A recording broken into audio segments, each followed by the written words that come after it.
আমরা অরেঞ্জ গার্ডেনে যাচ্ছি, ভাবছিলাম যে কমলা লেবু দেখতে পাবো কি না, কিন্তু প্রচুর কমলা লেবু দেখা যাচ্ছে। মানে এবারে ট্রিপটায় যে আপাতত যতটুকু দেখেছি প্রত্যেকটা একদম টপ নচ। অরেঞ্জ গার্ডেন দেখতে আমরা এসেছি ছোটামাংওয়াতে।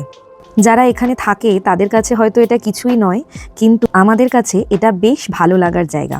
যে ফলটা আমরা রোজ বাজারের ঝুড়িতে দেখতে পাই, সেই ফলটা গাছে দেখতে পাওয়ার আনন্দই আলাদা। উল্টো দিকেই একটা জায়গায় ওরা ফ্রেশ অরেঞ্জ জুস বানিয়ে দিচ্ছিল, আর সঙ্গে গরম গরম মাফিন। আমরাও খাওয়া দাওয়া করে বেরিয়ে পড়লাম।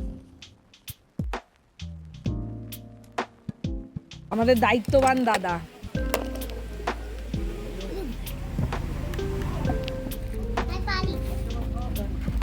আমাদের নেক্সট গন্তব্য হলো পেশক ভিউ পয়েন্ট। এখানে তিস্তা আর রঙ্গিত নদী একসঙ্গে এসে মিশেছে।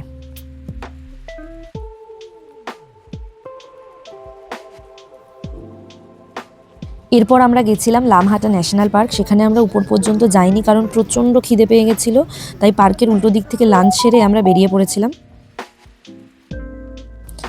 এরপরে গেছিলাম গুম্বাধারা ভিউ পয়েন্ট। সেখানে ভিউ দেখার আগে আমরা খেলাম মোমো আর চা।